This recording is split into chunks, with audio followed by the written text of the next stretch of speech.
My lovely viewers, welcome back to my channel Amnify. तो guys, जैसा कि आपने इस वीडियो का थंबनेल देखा होगा, राइट, और आपने टाइटल भी पढ़ा होगा कि आज की video is all about my UPSC experience. या उसमें भी कि मैंने कितने अटेम्प्ट दिए हैं, कितने अटेम्प्ट में बस बचे हैं, इस बार मैं एग्जाम दे रही हूँ नहीं दे रही हूँ, या फिर लाइफ में कभी मैं एग्जाम दूंगी या नहीं दूंगी। ओके, और मैं यूपीएससी में कैसे आई, क्या ये मेरा चाइल्डहुड ड्रीम था, नहीं था, ओके, क्या मतलब क्या मोटिव था मेरा यूपीएससी में आने का, कैसे मेरी इस जर्नी की शुरुआत हुई, ये भी मैं आपको आज की वीडियो में बताऊंगी। ओके, एंड कि मैंने कोचिंग की है नहीं की है, अगर मैंने की है तो मैंने कहाँ से की है, मैं आपको ये भी बताऊंगी। ओके, और एक अच्छी सी बात, एक बात नहीं, एक फैक्ट नहीं, एक मोमेंट या फिर एक मेमोरी, कुछ भी कह लो, आपसे शेयर करूंगी कि भाई वो कैसा वक्त था या कैसा मुझे महसूस हुआ when I entered the examination hall for the very first time. जब मैंने बहुत मतलब पहली बार जब मैंने अपनी लाइफ में एग्जाम दिया था,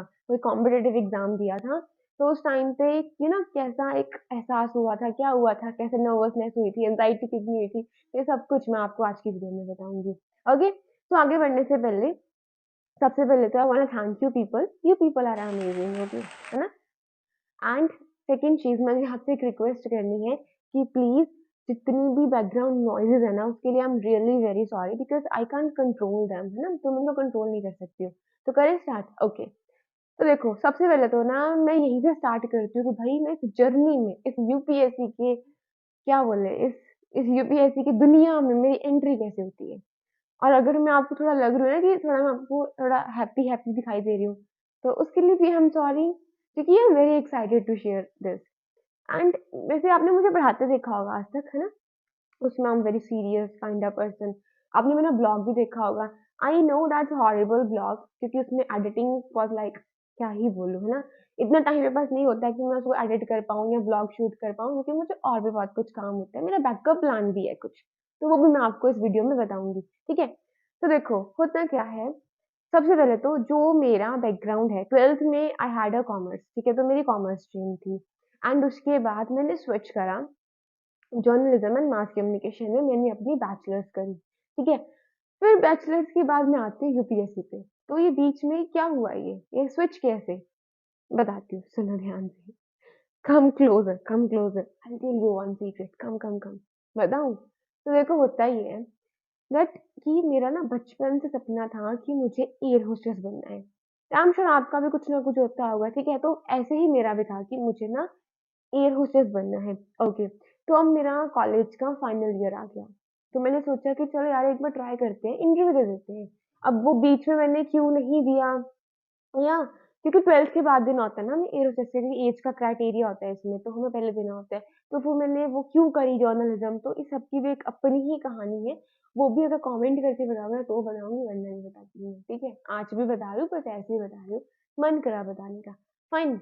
ओके, तो देखो होता ही है कि मैं इंटरव्यू देने गई, या मेरा बचपन का सपना था, तो I was very much excited कि सब कुछ बहुत अच्छा होगा, जॉब वॉब सब मिल जाएगी, सब कुछ आज ही हो जाएगा, है ना। I was so happy. कुछ नहीं पता था कि यूपीएससी मेरे रास्ते में बढ़े, इसका भी अब स्ट्रगल मुझे देखना बाकी है। तो होता क्या है, मैं इंटरव्यू देने गई, I went here, I was very happy.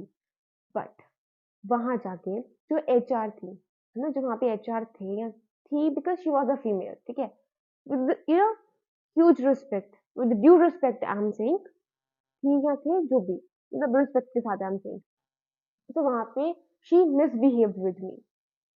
तो देखो यार, सबकी ना एक सेल्फ रिस्पेक्ट होती है, अनटिल एंड अनलेस आप किसी के साथ गलत बिहेव नहीं करते हो, नोबडी हैज राइट कि वो हमारे साथ गलत पेश आए। ठीक है, अगर हम यहाँ पे फ्रेशर हैं या हम पहली बार उस चीज को करने आए हैं, हमें कुछ नहीं पता, तो यू आर नो बडी कि आप हमसे गलत बिहेव में रिएक्ट करो, because we want some respect, या we want everyone want some respect, तो हर किसी की कुछ ना कुछ रिस्पेक्ट होती है। तो you are nobody to cross that limit.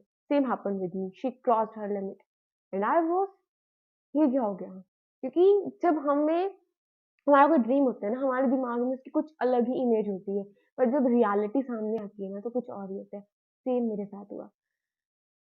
Then उस दिन मैंने सोचा कि नहीं, ये नहीं करना मुझे, because I have some respect, और मतलब कुछ एक दिमाग पे ना वो चीज़ असर करेगी, और कहीं ना कहीं एक माइंड में ये चीज़ थी कि अब मुझे ये करना ही नहीं है। तो मेरे पास अब ऑप्शन क्या बचा? जर्नलिज्म करी है तो ऑफ कोर्स कुछ इसी फील्ड में जाना होगा, है ना? कुछ यही काम करना होगा जर्नलिज्म से रिलेटेड, मास कम्युनिकेशन से रिलेटेड। बट वो काम मैं कर नहीं सकती थी। क्यों? क्योंकि I have some health issues. क्या है, क्या नहीं है?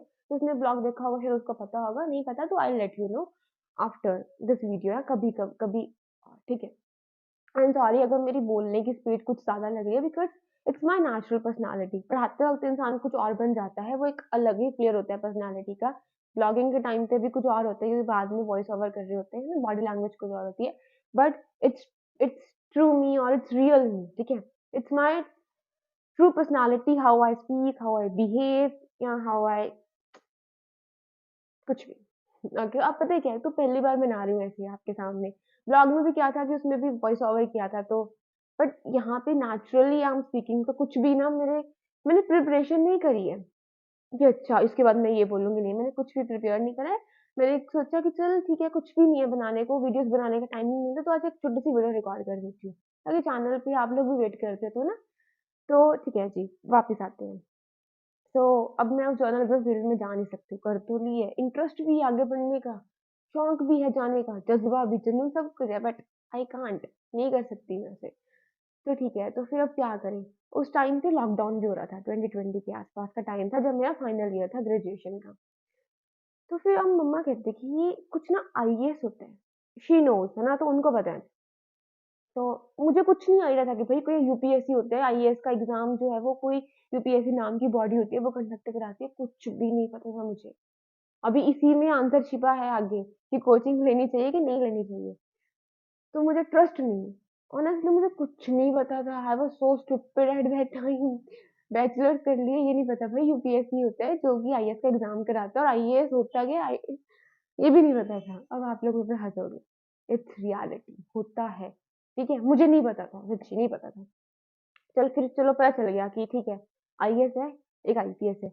अब फिर ये पता बाद में चला कि भाई यूपीएससी नाम की बॉडी इसको करवाती है, ठीक है? ये भी पता चल गया। अब फिर मैंने कोचिंग कर ली जॉइन, बहुत सारी कोचिंग में देखा, दिल्ली वगैरह का ट्राई करा, पर दिल्ली बहुत दूर है घर से, ठीक है? तो आपको पता है कि अगर किसी को हेल्थ इश्यूज़ होते हैं, तो फैमिली नहीं कहती कि भई हम इतनी दूर बच्चे को भेजें, तो ये पॉसिबल नहीं हो पाता, ठीक है? समझ सकते हो आप लोग, पीपल कैन रिलेट, और specially when you are a girl child, तो आपके पेरेंट्स की रिस्पॉन्सिबिलिटी आपकी सिक्योरिटी को लेके बढ़ जाती है। सो उनकी कंसर्न भी हमें रिस्पेक्ट करनी चाहिए। So I did the same. Delhi के लिए आई वाज़ ट्राइंग, बट उस टाइम पे लॉकडाउन चल रहा था, तो कुछ भी ऐसा नहीं बना। फिर मुझे सर्च करके बहुत जगह से मुझे एक इंस्टीट्यूट मिलता है। अब देखो मुझे नहीं पता I should reveal the name और नॉट, शुड आई रिवील? मुझे नहीं पता, but I think I should. तो मुझे इंस्टीट्यूट मिलता है एएलएस, ठीक है? अल्टरनेटिव लर्निंग सिस्टम, जिसका एक रीसेट सेंटर था शिमला में, and it's near by my house. तो थोड़ी ही दूर यहाँ से, कुछ ही घंटे लगते हैं जाने में, अप्रॉक्स 3 आवर्स लगते हैं यहाँ से जाने में, तो वो एक मेरे लिए जगह सही बैठी। चंडीगढ़ तो बिल्कुल पास है घर से, बट वहाँ भी क्योंकि मुझे प्रॉब्लम ये थी ना कि मुझसे अप डाउन नहीं होता। देखो very honestly I am sharing with you people, it's coming naturally from my heart. Okay, then मुझे इंस्टीट्यूट मिलता है, तो फिर मैं शिमला चली गई, शिमला से मैंने कोचिंग की। तो एक आंसर तो आपको यहीं पे मिल गया, 2 क्वेश्चन्स के आंसर मिल गए कि भाई मेरी अब जर्नी कैसे स्टार्ट हुई। थी मैं जर्नलिज़्म में, हेल्थ के इश्यूज़ की वजह से नहीं जा पाई उसमें, बट कुछ ड्रीम था, बचपन था, तो उसको पूरा करना था। वहाँ से एक हिट मिला कि ओह! इसने ऐसा-ऐसा बिहेव करा।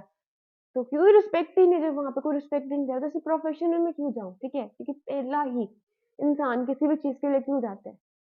क्योंकि अगर मैं आपको पढ़ा रही हूँ, तो कहीं न कहीं मेरा एक हल्का-सा क्या, मेरे से बहुत बड़ा मोटिव है that I actually वांना earn the respect.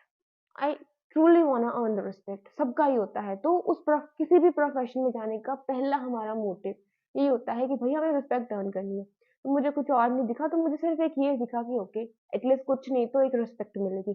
और मुझे इतना भी नहीं पता था, वेरी ऑनेस्टली स्पीकिंग, कि भई इस फ़ील्ड में जाके मैं किसी की हेल्प कर पाऊँगी, या मुझे किसी की हेल्प करनी है, कुछ भी ऐसा माइंडसेट में नहीं था। सिर्फ़ इतना सा था कि मैं कुछ और तो कर नहीं सकती हूँ। चलो एक रिस्पेक्ट यहाँ से मिल जाएगी, और सबका ही होता है दैट वी ऑल वांट कि हमारे जो पेरेंट्स हैं वो हम पे प्राउड फ़ील कर पाएँ, हमारी फैमिली जो है वो हम पे प्राउड फ़ील कर पाए। सो सेम मोटिव कह लो, कुछ भी कह लो, इसी के साथ, इसी माइंडसेट के साथ में मैंने जर्नी की शुरुआत करी थी। तो आई थिंक नवंबर में आई टूक एडमिशन, तो मैंने उसमें एडमिशन ले ली, बट लॉकडाउन ने बड़ा सताया। कसम से लॉकडाउन ने तो ना हद ही कर दी थी। गई मैं वहाँ पे शिमला, आई स्टेड वहाँ पे आए, पीजी वगैरह में, कुछ और कहानी पे नहीं जाना, तो ठीक है, शिमला से मैंने कोचिंग की, ठीक है?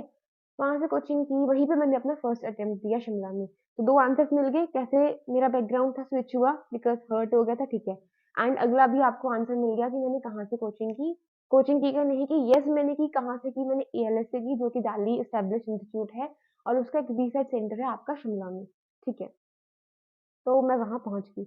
अब शिमला में प्रॉपर्ली जो मेरी क्लासेस थी ना, वो कोचिंग की ना बहुत लेट हो रही थी, तो स्टार्ट तो हुई थी वो 1-2 क्लास मेरी दिसंबर 2020 में। आई नो दिस क्योंकि सब कुछ नया था मेरे लिए, वो पहली बार घर से बाहर जाना बहुत स्ट्रगल होता है या तो दिसंबर 2020 में मेरी जो थी वो क्लासेस स्टार्ट हुई, लेकिन फिर लॉकडाउन आ गया।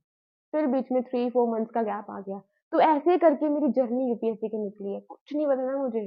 ट्रस्ट मी भई, मुझे बाद में पता चला कि भई इसमें सिर्फ़ आईएएस और आईपीएस नहीं होता है, इसमें और भी जॉब प्रोफाइल्स होती हैं, आईएफएस वगैरह ऐसी कुछ जॉब प्रोफाइल्स भी होती हैं। मैं तो गई थी आईएएस बनने, एग्ज़ाम देने, हम इसको क्लियर करेंगे तो हम आईएएस बन जाएँगे, हमें रिस्पेक्ट मिलेगी, दैट्स ऑल। इतना भी नहीं पता था देखो कि यूपीएससी लेते हैं ये, ठीक है? तो वहाँ जाके सब कुछ पता चला धीरे-धीरे हर चीज़ों में पकड़ बननी शुरू हुई। कोचिंग की क्लासेस रहती थी, 5-5 6-6 घंटे की क्लास होती थी क्योंकि क्या हो गया था कि बहुत ज़्यादा ना बीच में गैप आ गया था। क्यों आ गया था? क्योंकि लॉकडाउन था तो कुछ क्लासेस नहीं लग पा रही थी। बाहर स्टे कर रहे हैं, ठीक है? तो खुद से पढ़ना, यूट्यूब वगैरह से करना, किसी टॉपर की टॉक सुनना, उसने किसी टॉपर ने ये बोला तो उसकी वो चीज़ फ़ॉलो कर लेना या उनकी वो चीज़ फ़ॉलो कर लेना। अब देखो वर्ड्स में रिस्पेक्ट तो बट रिस्पेक्ट अंदर से आती है, सो उसकी या उनकी तो आई एम सॉरी या बिकॉज़ आई एम सॉरी, ठीक है? तो उनकी या उसकी रिस्पेक्ट हमारे दिल से आती है, तो वर्ड्स में प्लीज़ मत जाना मेरे क्योंकि वो my mother tongue is Punjabi, ठीक है? But I am speaking Hindi. तो ट्विस्ट हो जाती हैं चीज़ें, ठीक है? I am sorry. Okay, so gap आ गया। फिर उसके बाद हमारी क्लासेस ना बहुत लंबी लगने लगी क्योंकि वो सिलेबस को पूरा करना था, एग्ज़ाम भी आ रहा था, है ना? तो एग्ज़ाम आ रहा था, फिर मैंने एक बार सोचा कि मुझे अटेम्प्ट नहीं देना चाहिए। फिर मैंने सोचा कि मैं इसको ट्राई मार लेती हूँ कि प्रिपरेशन तो नहीं हो पा रही है उस हिसाब से, भई ऑप्शनल भी करना है, ये सब भी करना है, बहुत चीज़ें सीटेट वगैरह भी करना है, अलग से डर है, बहुत सारी चीज़ें नहीं है मेरे लिए, क्या करूँगी मैं? तो आई थॉट कि मैं ट्राई कर लेती हूँ ऐसे ही, कि नहीं प्रिपेयर करती अच्छे से बट नहीं। फिर मैंने सोचा कि कोई फ़ायदा नहीं है, मैंने अपना पूरा 1 एंड 101% अपना दे दिया, देखो वर्ड ट्विस्ट हुए यहाँ पे, हुए ना? आई am sorry. Naturally I am speaking यार, सो क्या बोलूँ मैं, ठीक है। Okay, sorry for the pause क्योंकि कुछ कोई आ गया था। आई am sorry for the pause. Okay, so what I was saying, मैं ये कह रही थी कि ठीक है, बहुत सब कुछ करना होता है, गैप आ गया था, तो मैंने ये सोचा था कि मैं एक बार ट्राई कर लेती हूँ, ऐसे कुछ प्रिपरेशन वगैरह को नहीं वो करती है इतना, इतना प्रेफ़रेंस नहीं देती कि ठीक है, ऐसे एग्ज़ाम दे देती हूँ जाके, बट नहीं। फिर मैंने सोचा कि अगर मान लो, अगर तुक्का लग के निकल गया और मैंने मेंस ना रेडी करा तो क्या फ़ायदा? तो मैंने अपने ऑप्शनल पे प्रॉपर ध्यान दिया, सब कुछ किया। बट हम किसी और ही उसमें जा रहे हैं, है ना? इतना सब कुछ नहीं जाते हैं, वापस आते हैं, वापस आओ, क्वेश्चन के आंसर पे आओ। कोचिंग का आंसर खत्म हो गया यहाँ से, ठीक है? तो मैं कुछ और स्टोरी पे ले गई आपको, छोड़ो बैक वापस आओ, वापस आ जाओ। ओके, आ जाओ वापस। तो अगला देखो क्वेश्चन मिल गया, जर्नी मिल गई, मुझे रिकॉल करना पड़ेगा ना क्या-क्या बताया मैंने, जर्नी मिल गई, कोचिंग का मिल गया और मेरे पास कितने अटेम्प्ट बचे हैं। देखो ये जो मैंने आपको यहाँ पे बोल रही थी ना कि मुझे प्रिपरेशन करनी चाहिए, यहाँ से ट्राई करनी चाहिए, तो ये एक क्वेश्चन था मेरे माइंड में, मुझे इसका आंसर देना था कि बहुत सबका ये होता है कि यार चल तुक्का मार लेते हैं, प्यार नहीं करते और अटेम्प्ट करवा लेते हैं, तो ऐसी बेवकूफ़ी बिल्कुल भी मत करना। क्योंकि अगर आप ऐसे ही चले गए एग्ज़ाम देने, ठीक है? आपने सोचा कि चलो बैठना सीख के आना है वहाँ पे मुझे, तो आपको बिल्कुल पता नहीं चलेगा कि भई इतना पढ़ने के बाद कहाँ से क्या क्वेश्चन फ्रेम हो रहा है, कि मुझे अपने आप को अकेला करना है या किसी के साथ में रहना है, मतलब किसी और चीज़ों में पार्टिसिपेट करना है, घर से बाहर निकलना है, नहीं निकलना है, क्योंकि हो जाता है ये कि भाई सब कहते हैं कि नहीं इस तैयारी में खुद को अपने आप को आइसोलेट कर लो, अंदर बंद कर लो क्योंकि बाहर की चीज़ें मत सुनो, ऐसा मत करना। मत करना ऐसा, सच्ची मत करना ऐसा। ये तैयारी ऐसी नहीं है कि भाई अपने आप को बंद कर दो 4 दरवाज़ों के बीच और आप क्लियर कर लोगे, नो। क्योंकि आपने अगर इस बार का क्वेश्चन पेपर देखा हो ना, तो क्वेश्चंस कैसे थे कि कौन सा इंसेक्ट वेगल डांस करता है, the answer was the honey bee. ठीक है? तो अगर आप बाहर निकलोगे, देखोगे चीज़ों को, नोटिस करोगे, ऑब्जर्व करोगे तो आंसर दे पाते हैं, वरना किसी बुक में इसका आंसर नहीं है। एनवायरनमेंट के पर्सपेक्टिव से एक क्वेश्चन था, बट कहीं पे उसका आंसर नहीं है। है कहीं पे? नहीं है कहीं पे आंसर, ठीक है? कहीं पे भी देख लो, आपको इसका आंसर है सच नहीं मिलेगा बुक्स के अंदर, बट आप बाहर की दुनिया को ऑब्जर्व करोगे तो आपको इसका आंसर मिलेगा। तो ऐसी बेवकूफ़ी बिल्कुल भी मत करना कि आपने कुछ नहीं पढ़ा, आपने प्रिपरेशन नहीं करी, आपने मीन्स तैयार नहीं करा, आपको ये भी नहीं पता कि कौन सा ऑप्शन करना है, नहीं करना है, और आप चले गए अपना अटेम्प्ट वेस्ट करने, तो मत करना। मैंने अब तक अपने 2 अटेम्प्ट किए हैं, या अभी देखो मैं पॉइंट पे आ रही हूँ। पहले मैं थोड़ा बह गई थी भावनाओं में, या कुछ और ही स्टोरी पे हम लोग लैंड कर गए थे, किसी और ही जगह पे, बट अब वापस आ गई हूँ मैं उस मोड में जिस वे में आई आई टीच यू पीपल, उसी मोड में, you know I am here right now, उसी वे में आई एम आंसरिंग। तो देखो, अपने अटेम्प्ट को वेस्ट मत करना, और मैंने अभी तक अपने 2 अटेम्प्ट दिए हैं, या एक attempt when I was in Shimla, जब मैं कोचिंग दे रही थी मैंने तब दिया, ठीक है, अच्छा था। उसमें क्या हुआ, अब मैंने ये भी बताया था ना आपको कि मेरा एक्सपीरियंस कैसा था। तो सबसे पहले तो मुझे बहुत डर लग रहा था कि भाई ओएमआर शीट कैसे फिल करनी है, कैसे नहीं फिल करनी है, कहीं यू नो मेरी इंक बाहर ना निकल जाए, मेरा रोल नंबर तो इतना भरा जाए, या वहाँ पे एंट्री कैसे होगी, सिक्योरिटी कैसे होगी, हमारी चेकिंग कैसे होगी, इयरिंग्स वगैरह पहननी है नहीं पहननी है, पानी की बॉटल लेके जानी नहीं जानी, तो बहुत सारी चीजें थी, ठीक है। मैं बताऊंगी, छोड़ो, एक्सपीरियंस बताती हूँ कैसा। मैं बहुत डरती थी, मुझे ना ऐसा हो गया था कि पता नहीं, आई वाज लिटरली शिवरिंग, मेरे हाथ भी ना लिटरली यूँ कांप रहे थे जब मैंने वहाँ पे एंट्री की, अपना देखा कि अच्छा ये मेरा रोल नंबर है, इस क्लास में मेरा रोल नंबर आया है, ठीक है। बहुत डर लग रहा था। क्वेश्चन पेपर मुझे मिला, मैं और भी घबरा गई, हाथ काँप रहे थे। फिर मैंने वॉच निकाली, टेबल पे रखी, टाइम देखा 7-7, टाइम भाग रहा है। तो ये भी बताऊँगी कभी अलग से वीडियो में। तो ओवरऑल एक्सपीरियंस ये था कि मुझे बहुत ज़्यादा एंग्ज़ायटी हुई, बहुत ज़्यादा। इसका क्या सॉल्यूशन है, क्या नहीं, वो भी बताऊँगी आपको आगे कभी, अगर आप मुझसे पूछोगे तो बताऊँगी। तो पहला तो मेरा अटेम्प्ट ऐसा ही गया। आते हुए क्वेश्चंस भी मैंने उस एंग्ज़ायटी की वजह से, कोई था नहीं बताने वाला। उस एंग्ज़ायटी की वजह से मैंने तबाह कर दिया अपने पेपर को। घर आ गया, आई वाज़ क्राइंग कि मैं नहीं दूँगी पेपर। इतनी मेहनत करी, कुछ नहीं बना, ये वो फ्रस्ट्रेशन, आंसर कीज़ निकल आती हैं घर आने तक ना, शाम तक निकल आती हैं। I was very much tense कि अब नहीं दूँगी मैं एग्ज़ाम कभी। एक अलग ही शिफ्ट आया मेरे बिहेवियर में। तो मैं वापस अपने घर पे आ गई। देन घर पे आई, फिर बीच में कुछ चीज़ें हुई, फिर मैंने अपना सेकंड अटेम्प्ट भी वहीं आ गया मेरा, दे दिया मैंने। इस बार भी मतलब I was well prepared, but क्या ही कह सकते हैं, हू नोज़ कि हमारी आगे क्या है। यूपीएससी पे हम बिलीव नहीं कर सकते, इट्स अनप्रेडिक्टेबल। और यहीं से मुझे सबक सीखने को मिला, backup plan Aman, backup plan चाहिए बच्चे, backup plan you need it. My parents said to me, Aman you need backup plan now, बहुत हो गया अब। 2020 में तैयारी स्टार्ट करती हूँ, 23 में आपका जो है वो सेकंड अटेम्प्ट रहता है। अब आगे क्या जब नहीं निकला, 4 अटेम्प्ट बचे हैं मेरे पास। I had 6 attempt, so now मेरे पास 2 मैंने दे दिए, सो मेरे पास 4 बचे हैं। तो मैं अभी एग्ज़ाम नहीं देने वाली हूँ, क्योंकि मुझे मेरे बैकअप प्लान पे काम करना है, मुझे मेरे करियर को देखना है। फाइनेंशियल यू नो इंडिपेंडेंस बहुत ज़रूरी है, ठीक है? आपको फाइनेंशियली जो है वो डिपेंड रहना बंद करना होगा अपने पेरेंट्स पे या अपने सिबलिंग्स पे, तो आप नहीं रह सकते हो। यू नीड टू थिंक आपका खुद का करियर। यूपीएससी का सोच के हम नहीं बैठ सकते हैं, ठीक है, तैयारी कर ली आपने, ऑनेस्टली उसको दे दिया, सब कुछ दे दिया आपने, अब रुको, 2 अटेम्प्ट दे दिए, सीरियसली दिए हैं, तो stop there, think about the backup plan, ठीक है? मैंने भी सोचा क्या है क्या नहीं, वो बताऊँगी after the successful completion of that, ठीक है? तो वही एक क्वेश्चन था, भूल गई मैं। वीडियो बहुत लंबी तो नहीं हो गई रही? कोई बात नहीं, इसको थोड़ा स्पीड अप कर लेना। क्या क्वेश्चन था? My experience. एक्सपीरियंस तो देखो मेरा यही रहा है कि भाई सबक सीख के चलना चाहिए आगे। थोड़ा कुछ पहले हम स्किल वगैरह सीख लेते तो शायद ये ना होता कि भाई सेकंड अटेम्प्ट देने के बाद कुछ रास्ता नज़र नहीं आ रहा। सबके बच्चे कहाँ से कहाँ चले जाते हैं और हम वहीं अटके रह जाते हैं। देखो मैं डीमोटिवेट नहीं करती हूँ, मेहनत करते हो, अच्छे से तैयारी करते हो, किस्मत भी साथ देती है। सिर्फ किस्मत का खेल भी नहीं होता, बट किस्मत का भी बहुत बड़ा खेल होता है। निकल जाता है एग्ज़ाम, ठीक है? ऐसा नहीं है। बहुत सारी बातें देखो करने को, बट पता नहीं, हम naturally speaking, naturally you can take me as your big sister, आप मुझे अपनी बड़ी बहन मान सकते हो, तो समझ के आप एक्सपीरियंस को ना, इन गलतियों को मत करना। पहली गलती तो भाई ट्राई मत करने जाना, वहाँ पे अटेम्प्ट खराब हो जाएगा, अटेम्प्ट वापस नहीं मिलेगा। क्या पता आपकी प्रिपरेशन बहुत अच्छे से हो गई बट आपके पास अटेम्प्ट ही नहीं है, तो बेवकूफ़ी मत करना। और क्या दूसरा, खुद को कमरे में बंद मत करना, जो मैंने गलती कर दी थी वो मत करना। तीसरी सबसे बड़ी बेवकूफ़ी जो मैंने की थी, भाई बैकअप प्लान सोच लो, चलना सोच के एक माइंड के साथ में, और सिर्फ यही मत सोचना कि बस मेरा तो क्लियर हो जाएगा, मेरे साथ ये चीज़ हुई थी और मुझे उस डिप्रेशन से निकलने में ना बहुत वक़्त लग गया था कि नहीं निकल पा रही थी मैं कि भाई क्यों नहीं हुआ, कैसे नहीं हुआ? पूरी उम्मीदें थी, तैयारी की थी, ये किया था, नहीं भाई कुछ भी हो सकता है। तो उस माइंडसेट के साथ आगे बढ़ो आप लोग, ठीक है?